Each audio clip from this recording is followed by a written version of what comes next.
especializada en temas de violencia, pero que además tiene este libro que se llama En la vorágine de la violencia, en donde aborda de forma pues detallada y de forma muy estudiosa esta parte de los linchamientos en los años como de los 30, los 60, ¿verdad, Gema? Muchísimas gracias por estar acá con nosotros en Pie de Página y en Disrupciones. Gracias por tu presencia. Muchas gracias a ustedes por la invitación. Es un placer poderlos acompañar esta tarde. Muchísimas gracias. Oye, pues mira, sabemos de tu libro, ¿no? Que está basado en este estudio entre estos años, como ya decíamos, entre los 30 y los 60, donde documentas aproximadamente 366, bueno, no aproximadamente, exactamente 366 casos, pero que nos dan cuenta de que esta historia del linchamiento pues no es reciente en México, ¿no?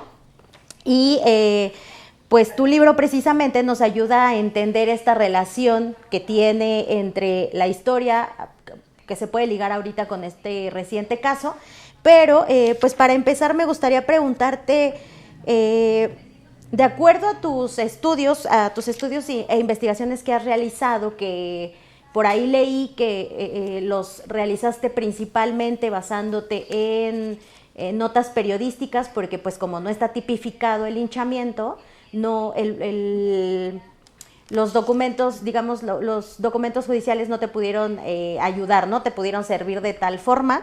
Entonces, la pregunta sería, ¿cuál es el motor que impulsa un fenómeno como los linchamientos? Es decir, estas razones sociales, culturales, a las que una comunidad recurre para realizar este evento, eh, pues que no tiene que ver con la forma tradicional de justicia, digamos. Sí, no, muchas gracias por la oportunidad de nuevo de conversar sobre mi investigación y sobre el libro.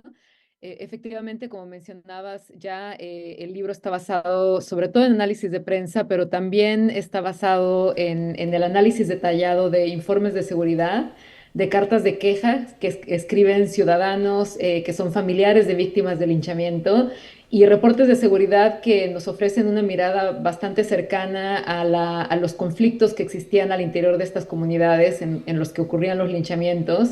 Entonces, lo que yo hago, y sí tengo un par de casos que llegan a la Suprema Corte de Justicia, pero son los menos, ¿no? O sea, son casos en los cuales las víctimas del linchamiento son militares y por eso es que hay información al respecto y hay como digamos, y ahí sí, digamos, hay una investigación y hay incluso testimonios por parte de los perpetradores que me permiten también entender como las voces de las personas que están involucradas en estos hechos. Pero efectivamente la prensa es central y bueno, ahora sí que antes como ahora la prensa sigue siendo como esa ventana que nos permite estudiar el fenómeno, dado que efectivamente no está tipificado como delito y entonces cuando se castiga como homicidio, homicidio doloso, pero es difícil, digamos, desde el punto de vista de la historia, poder acceder a ellos a través del archivo judicial. Yo creo que digamos, hay varias razones por las cuales se llevan a cabo estos actos, pero yo señalaría tres principalmente. Uno es la profunda desconfianza que existe hacia las autoridades. El linchamiento históricamente y hoy en día no se da necesariamente por una ausencia del Estado, sino más bien como una reacción o una respuesta a autoridades que se perciben como corruptas, abusivas, incapaces de proveer el tipo de seguridad y justicia que los ciudadanos demandan. Entonces, ese elemento es una causa central. Lo segundo es las percepciones del delito o incluso de algunas transgresiones sociales. Históricamente hay varias, digamos, figuras que aparecen como aquellas que son víctimas de linchamiento. Entonces, en los casos que yo estudio, son linchamientos en contra de maestros socialistas, en contra de protestantes, agraristas, incluso también caciques o policías que se consideran abusivos, pero también personas que practican la religión protestante, mujeres acusadas de brujería, mujeres acusadas de ser brujas y también de ser malas madres, ¿no? Que a ese punto quizás quiero regresar, porque hay una dimensión de género interesante en el linchamiento, que es que tanto las víctimas como victimarias son mujeres también, ¿no? O sea, no nada más como cuando las mujeres son víctimas de linchamiento, usualmente son mujeres transgredir su rol de género, ya sea porque son acusadas de ser brujas o porque son acusadas de ser, como decía, malas madres, madres negligentes. Entonces hay una percepción muy aguda de estas transgresiones sociales que lleva en distintos momentos de la historia a actuar de esta manera, ¿no? Entonces, lo que yo trazo es la manera en la que las víctimas de los linchamientos han ido cambiando. Hoy por hoy, como sabemos, principalmente el linchamiento está dirigido hacia supuestos criminales, especialmente secuestradores, robachicos, son, digamos, delitos que generan una respuesta muy fuerte. Pero es eso, ¿no? O sea, la percepción de inseguridad. Y por último, señalaría el apoyo popular a formas de castigo expedito, extralegal, colectivo, ¿no? Entonces, siempre me gusta señalar que no es simplemente el hecho digamos, no es nada más la impunidad o la desconfianza en la autoridad, pero también hay una cuestión que es muy clara y es esta como cultura de castigo, ¿no? Donde se piensa que a estos transgresores no merecen cárcel, no se les debe castigar simplemente a través de las leyes, sino que merecen este tipo de castigo. Y si tú notas, o me imagino para los que nos están viendo y escuchando, saben que los linchamientos tienen esta peculiaridad que el uso de violencia es muy excesivo, ¿no? Y ese exceso de violencia no podemos explicarlo si no entendemos que el punto no es simplemente detener al supuesto delincuente, sino también marcar su cuerpo, vejarlo, humillarlo, ¿no? Entonces hay ahí un nivel simbólico, digamos, de esta violencia que es importante entender. Entonces yo subrayaría, entre otras cosas, estos tres elementos. Okay. Gemma, a mí me gustaría preguntarte, hola, soy Camilo, me gustaría preguntarte cuál es el papel que juegan los medios de comunicación en estos casos, o sea, ya sea para la difusión de los linchamientos o inclusive para propiciarlos, ¿no? ¿Cuál es tu punto de vista? Sí, muy importante pregunta, Camilo, gracias.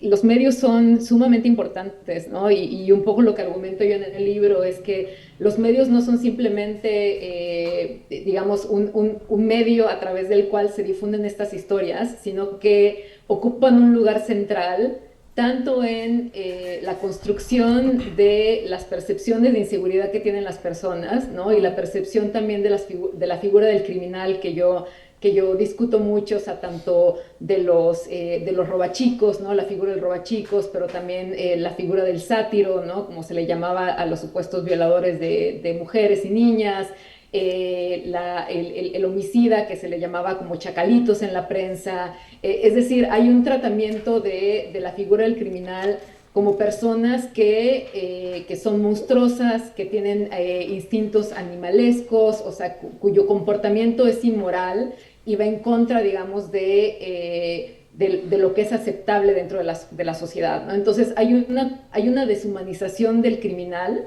que pasa por los medios de comunicación y que es central para entender por qué esos supuestos criminales son deshumanizados y después entonces se justifica el uso de esta forma de violencia en contra de los mismos. Entonces, por un lado está la construcción del criminal y los medios como de nuevo, un actor importante en esa construcción. Y después está, desde luego, se ponen en circulación discursos acerca del linchamiento, donde se describe el linchamiento, sobre todo cuando el linchamiento va dirigido en contra de supuestos criminales, no como una forma de violencia, sino más bien como una forma de justicia, ¿no? Entonces ahí se construye, digamos, el linchamiento en los medios de comunicación como una forma de justicia, como un correctivo y como una forma de control social válida que lo que está haciendo es, digamos, corregir las conductas inmorales y transgresoras de los delincuentes. Entonces, en la historia que cuentan los medios de comunicación, la prensa, digamos que el delito es aquel que supuestamente cometió el transgresor, ¿no? Pero el linchamiento no es un delito, el linchamiento es una forma de justicia, ¿no? Entonces creo que en esos dos sentidos la prensa es elemental, aunque sí quisiera solo hacer la precisión que en el libro hablo de cómo hay de repente discursos contradictorios, porque cuando la prensa está hablando de linchamientos en contra de agentes del Estado o en contra de, por ejemplo, personas que están a cargo de los proyectos de modernización del Estado, ahí sí se presenta el linchamiento como un acto salvaje o como un acto de, digamos, ligado a comunidades ignorantes. Entonces depende, o sea, depende a quién vaya dirigido el linchamiento, pero sin duda cuando es en contra de supuestos criminales, hay una tendencia a justificarle y además de nuevo a hablar como de esta figura del criminal como animales, como no humanos. Gema, te saluda Cau Serenio. Yo te preguntaría, ¿por en qué ha fallado el Estado mexicano? Por eso la población lincha a los presuntos delincuentes. Sí, hay muchas cosas que se pueden decir al respecto. Creo que empezaría por decir la más elemental y que está como en el corazón del argumento que trato de plantear en el libro. Y yo lo que trato de apuntar es que el linchamiento es una ventana para entender la forma en la que se construyó el Estado en México, la forma en la que se construyó la autoridad en México. Y a eso, a lo que me refiero, es que el linchamiento nos da cuenta, por un lado, efectivamente, de cómo el Estado interviene en las comunidades sin tener, sin tener legitimidad, interviene en las comunidades haciendo uso de violencia extralegal, de tal suerte que la manera en la que se formó el Estado en México no es, digamos, en el tipo ideal que se tiene en la sociología, digamos, clásica, un Estado donde los actores estatales defienden el Estado de Derecho o son los que representan la ley, sino que el Estado mismo también ha sido violatorio de las leyes, ¿no? Entonces tenemos policías, militares, ¿no? Jueces, alcaldes, que en los casos históricos que yo analizo están haciendo uso también de violencia extralegal, incluso asusando o directamente organizando los linchamientos, ¿no? Entonces creo que esa es una primera, digamos,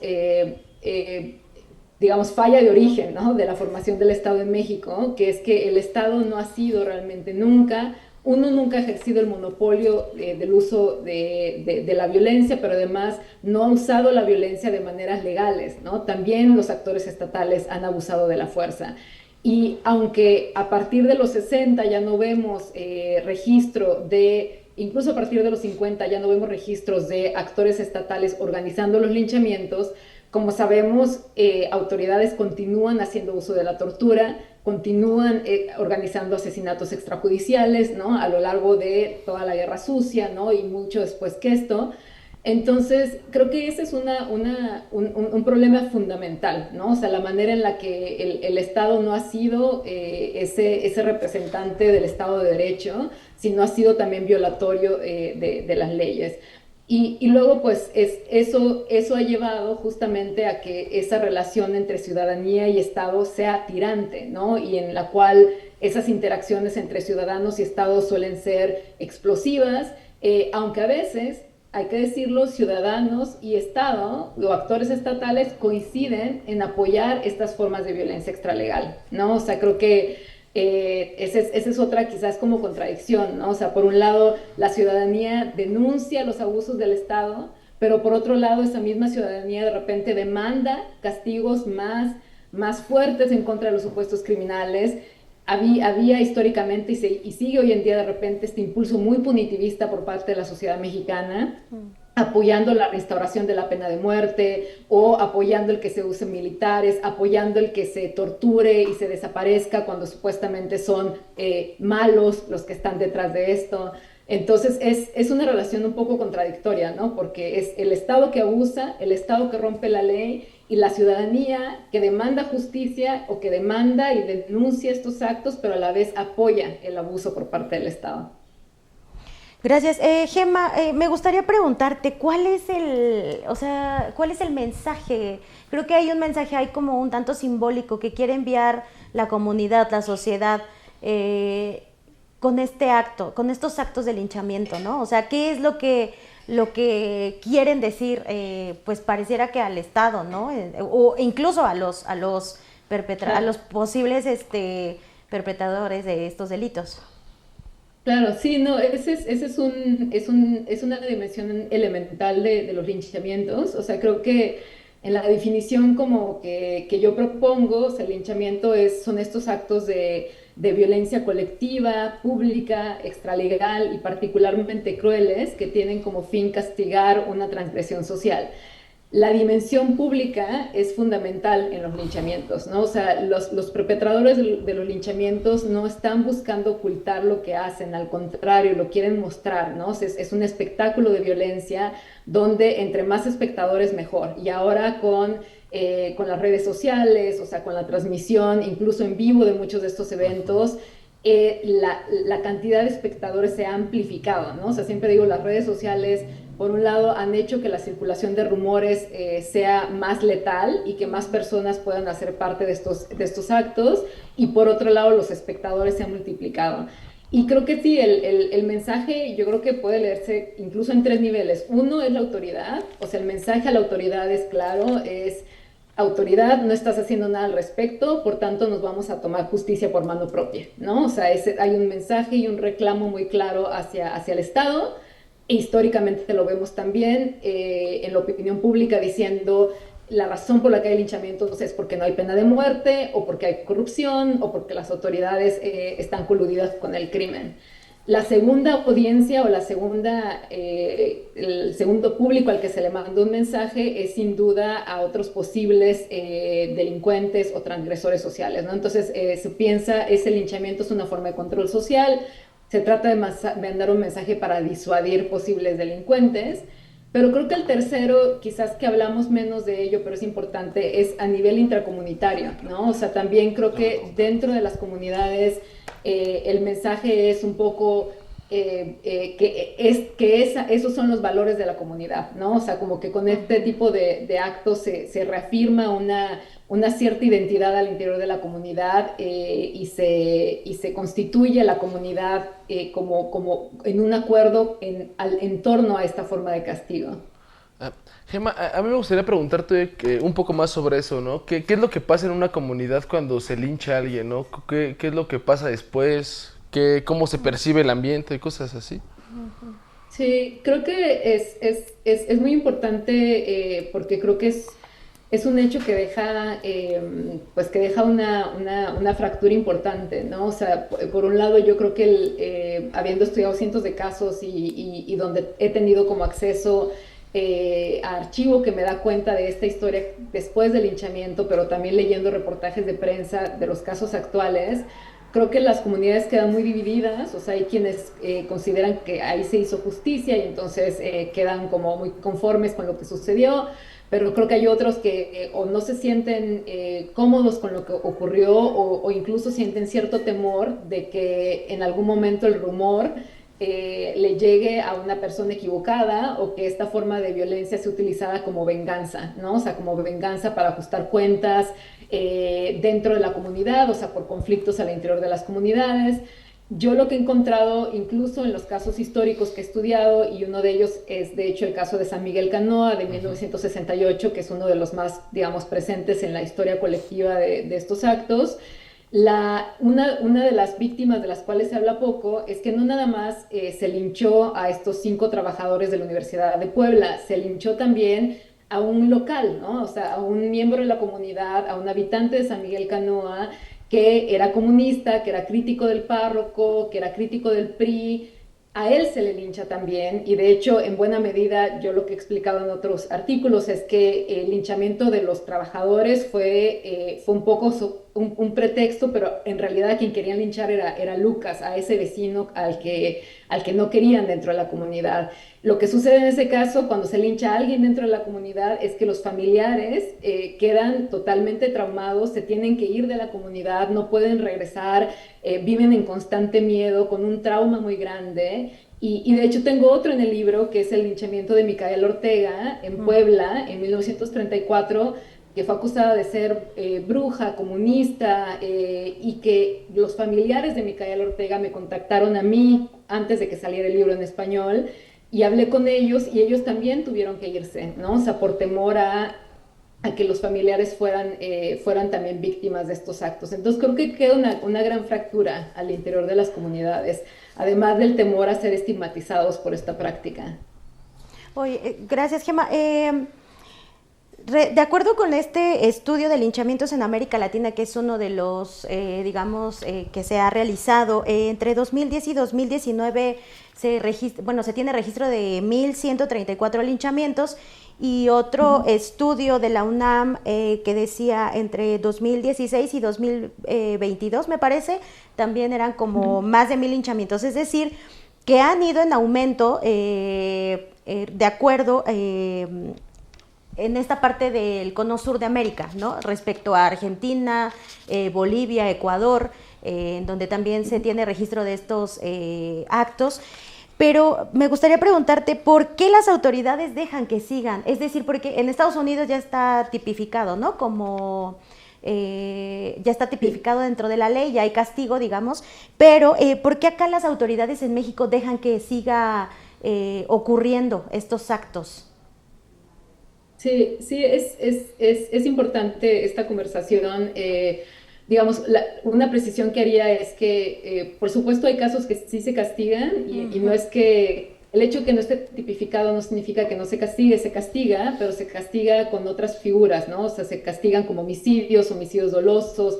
Históricamente, los que se llegaron a castigar algunos fue como homicidio tumultuario.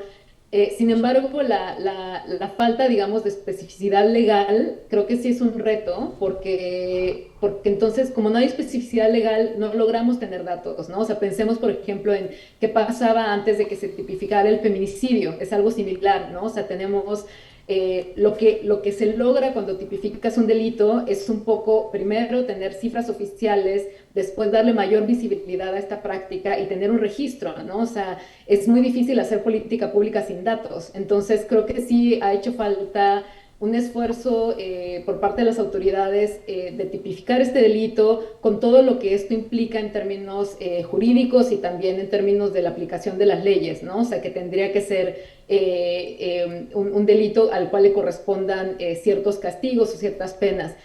En Estados Unidos, efectivamente, creo que los linchamientos dejan de existir prácticamente en la segunda mitad del siglo XX. Lo que han explicado muchos historiadores es que la tipificación de este delito, su castigo y, por otro lado, un cambio en la actitud pública, o sea, donde llega a haber una conversación por parte de los movimientos de derechos civiles en Estados Unidos, a que deje de pensarse en esa práctica como una forma de justicia o de control social y más bien se denuncie como lo que era violatoria de derechos humanos, y aquí en Estados Unidos, sobre todo contra afroamericanos y también otras minorías étnicas.